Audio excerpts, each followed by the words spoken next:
Welcome back to Chasing the Checkers with Blackmagic Suspension. Hey, I've got my pen, I've got my paper. Remember the most important thing.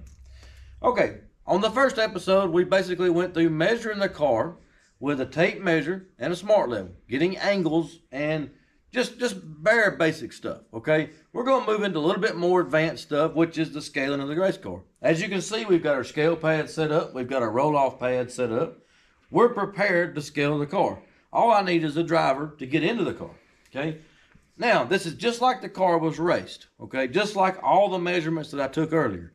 Once we put the car on the pads, it will give me the weight on each corner. It'll give me the rear percentage, the left percentage, and the cross, okay? What I'm going to do is write all them numbers down, and then I will have them numbers to compare to the other numbers that we got. So I'm going to end up with 5 or 6 pages of nothing but information, okay? Once I get that information, guess what I can do? You guessed it, I can start comparing it and see if we've got some flaws in the weight. So let's get started, guys. Now that we've got it all set up, we've got the car on the roll-off pads, we've zeroed the scale pads, we walked around them, stepped on each one of them, making sure the cords are actually connected correctly. The second thing we done, we pulled this axle directly out of the rear end so we don't have any binds in the rear end. That way we can push the car very freely back and forth. Now the driver's going to get in it, and we're going to scale it with the driver in it, just like we race it. Go ahead.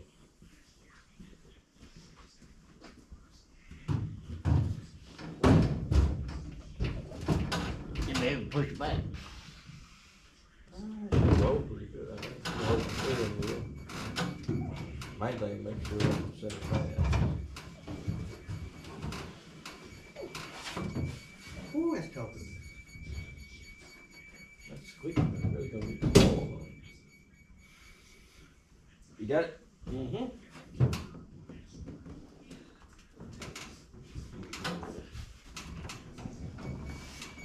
Brakes on? Hold your brake. Okay. Maybe roll back a little bit more. That off? All right.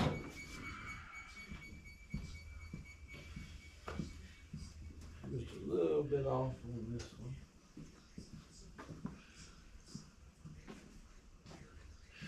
That one's good. Roll back just a touch. All right. Now we're centered up. Very good. What'd you tell me you weighed? 187. What'd you say the car weighed? With more than 15 gallons in it, it weighs 2380. Right now it's probably 2340, 23. All right, guys, we got this thing centered up on the scales. We got 6.5 inches of fuel, and then we're going to write all this down in our paper. Now we're going to also come to the wheel weights. As you can see, our left front, left rear, right front, and our right rear wheel weights. Well, those numbers mean a lot. Now, we're going to go to percentages. We got our cross, our left, and our rear. Now, pay attention to those numbers because they're probably going to change. Y'all stay tuned. Okay.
Guys, we have finished scaling. We've got our static wheel weights. We got our static percentages, just like he was racing it before. And just like when we was measuring in the first video, we found some problems. Now that we've got our Hammond plates bolted on, we're going to start measuring again. Very first thing I'm going to jump on is the wheelbase, because to me that's the second most important thing besides the pen and the paper. So let's do some wheelbase measuring. It's pretty easy.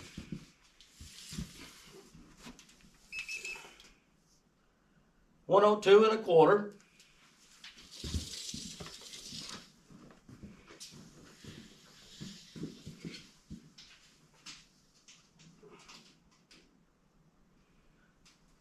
$101 3/4. So, according to the plates, we have a 1/2 inch back on the right rear. Now, you say, well, that's not important. We don't race at static. Oh, remember the part about knowing everything about your race car? Well, I want to know everything, including static and dynamic. Now, it says it's a 1/2 inch back on the right rear. Does that mean the rear end's in here this way and the front end's in here this way? We don't know. So I'm going to have to find the center line of the contact patch in the back and draw a line through the front to make sure the car is not sitting like this. Okay, so y'all hang on, we're going to go a little bit further. Just seeing where the rear end was placed into the car versus center. And we've got our laser set up, we've got our plates on, and the plates actually make it a little bit easier, better than pulling plumb box. I'll let you take a peek. As you can see, we got our laser set up. We're going dead down the center, okay? Then we go to the front, and we have to find our center line in the front as well. You can see right there, okay? Now, we'll hand the camera off, explain this. Okay, whenever you're doing the center line of the car, all right, guys. When you're trying to find the center line, you got to find the center line of the right front and the left front, center line of the left rear and the right rear. Okay. Once you have these squared up, you basically make a line through the car. I use the laser system, as you can see. Once we found the center of everything, we realized that our center line is about 4 1/4 to the left. That means the left rear, or the center of the car, is over to the left in the rear. And that's typically pretty good for a supercar, okay? We're not running super, so we're running crate. So we need to be a lot freer, basically. So we're going to have to move this thing a little bit to the right. Typically, another inch or two would be a real good start. I would probably move it 2, but it's going to get everything out of line, so we're going to work with an inch. That's what our goal is, to move it over an inch. Now, we got our measurement. Remember our trusty measurements from earlier. From the bell to the underslung. It's right at 10 inches. So when we know at 10 inches from this bell to that underslung, our center line of our rear end is 4 1/4 to the left. So if we move it over to 9, we know as long as our wheelbase stays the same and basically our lines in the floor stay the same, when we adjust everything, we will be exactly 3 1/4 from the center line of the front end. That's going to make our car a little bit freer, so that's what we're going to do. And we're going to get to moving it. Anytime you do anything to this rear end, lengthwise, more dynamic, more droop, side to side, you need to remember your fifth coil. Always check that fifth coil, because when you move this rear end side to side, or you change your dynamic positions, the drive shaft, where your yoke goes into your transmission, if you lengthen the wheelbase at all, it pulls the yoke out. You might drop a drive shaft out, okay? Another thing, where our fifth coil is bolted onto the frame, okay? Whenever we move the rear end over to the right, that fifth coil, the front of that fifth coil moves towards the drive shaft. So we're gonna have to run it through dynamic later on in the video to make sure we don't make contact with the drive shaft, because you don't want to cut the drive shaft in half. We'll get into the fifth coil a little bit later, but I just want to stress that I don't know how I will publish these videos, so I didn't want to stop at this point and not tell you about the fifth coil. Now let's go to the right front. Okay guys, remember the right front and the numbers that we achieved at static. Well, now we're getting into the dynamic state. So this is the right front that he was running on this car. Well, when I measured that center to center, we want to see how far his car was actually traveling. So we'll use this machine, the numbers off of it.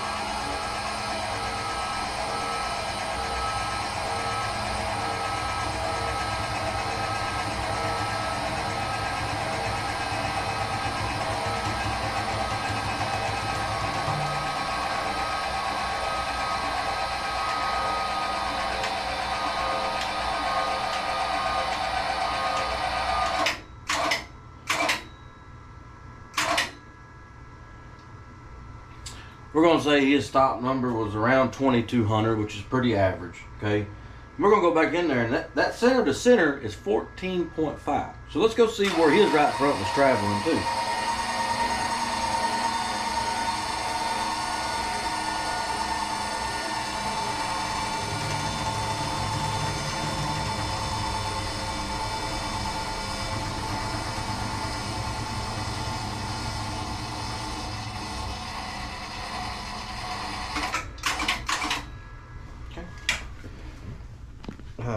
All right, guys, we're back in here at the car again, and we know he was traveling to about 14.5 inches center to center. So let's put this car back to 14.5 center to center. Remember, we measured statically, so we know a lot of numbers here. All right, come on up. Come on up. Look. All right, we've got the car set at 14.5 inches. I want you to look up under here, guys.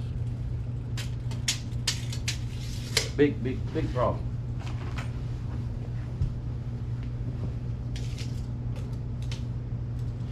We have 6 inches of gap. So imagine how much air is going under this car going around the racetrack. And he was having a tight pushing problem, so I mean, any air under the car is not on top of the car. So now we've got to fix a lot of this stuff. So let's get started.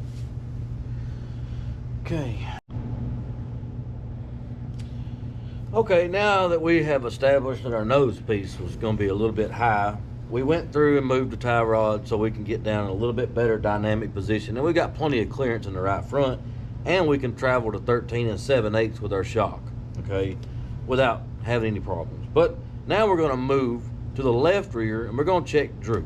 You know, droop will affect the nose piece. So are we under drooping and we don't have our nose piece down? We don't know. That's where we start measuring again. So we're going to move to the left rear now. Go get some more measurements. You ready? Let's go.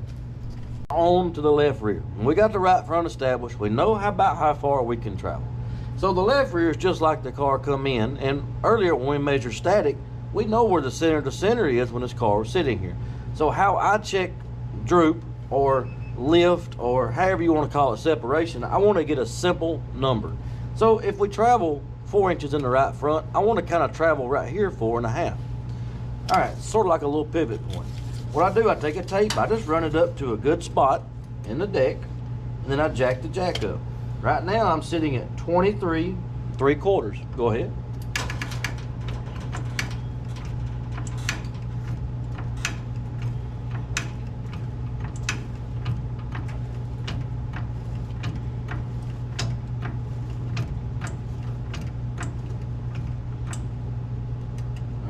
It.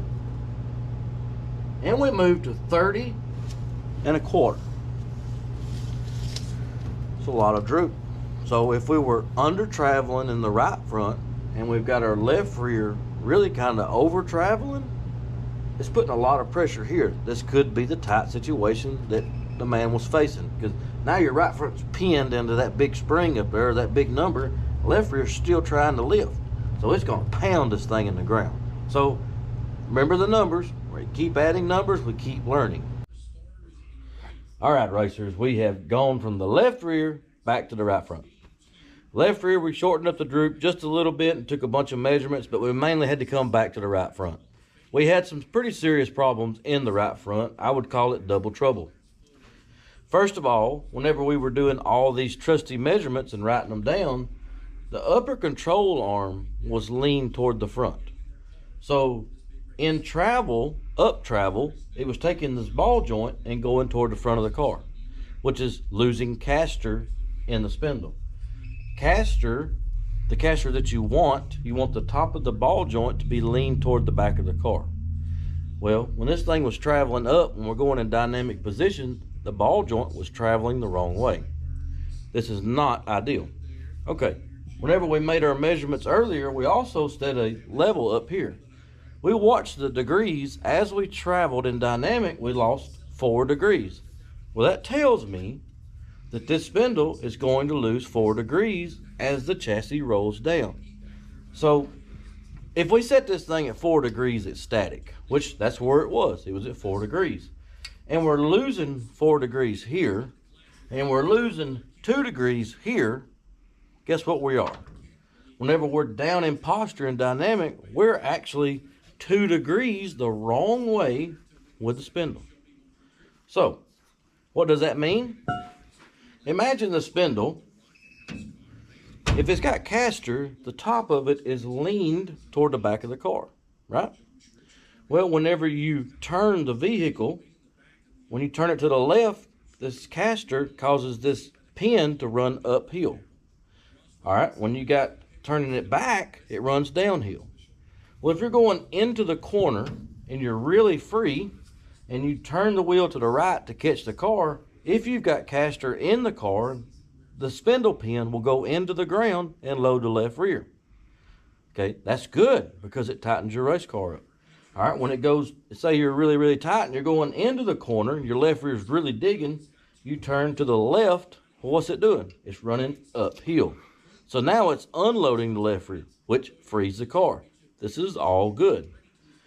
So what we done, we ended up at about 6 degrees of caster at static, which sounds high. You know, everybody's got a different preference, but it sounds high.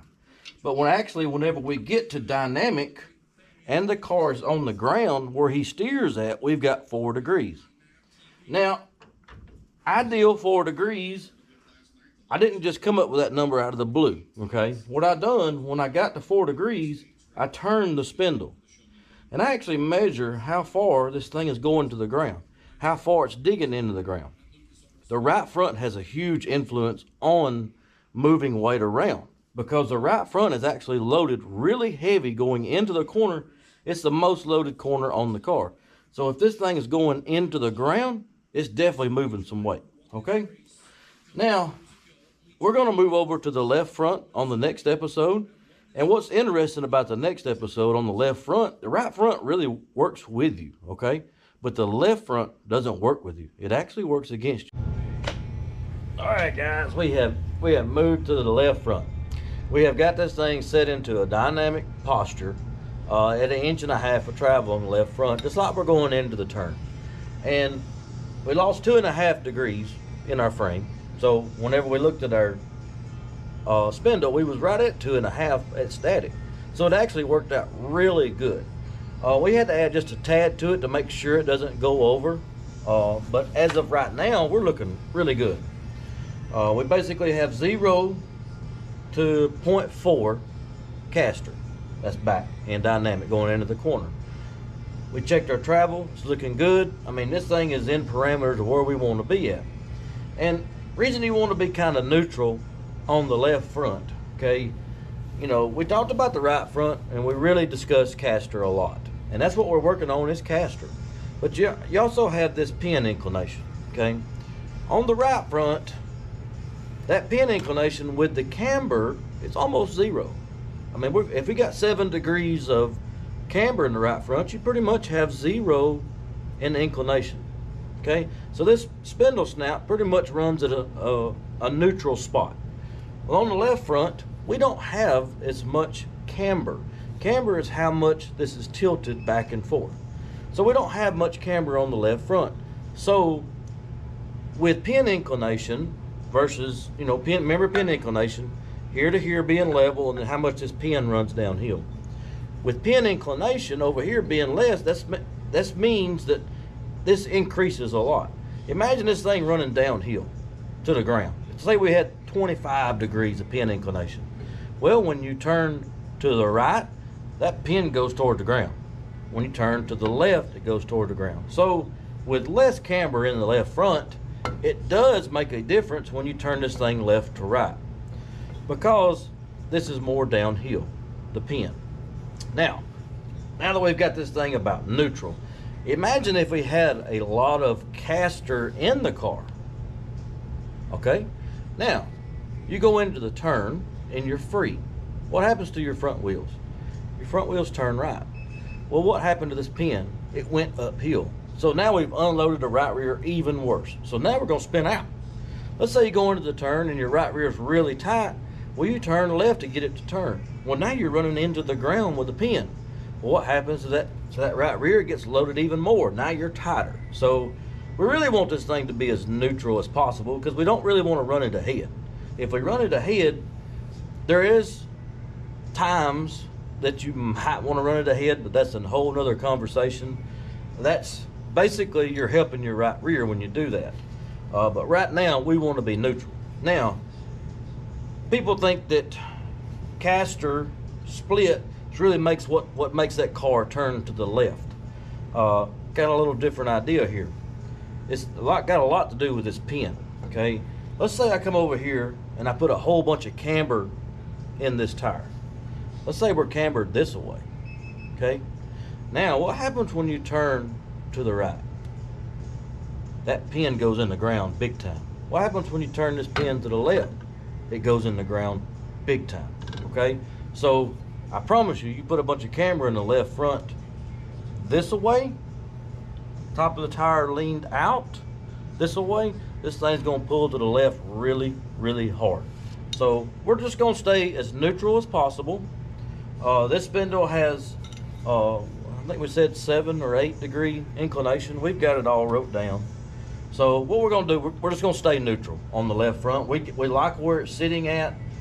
When I turn it, you know, when I've done the measurements, let me find my trusty tape here. Here we go. When I turn this thing left or right, and I turn it back to the left, there is very little movement in this spindle. So it's not helping or hurting us as we turn the wheels. So I really like it, so we're gonna leave it alone. We're gonna move to another area of the car.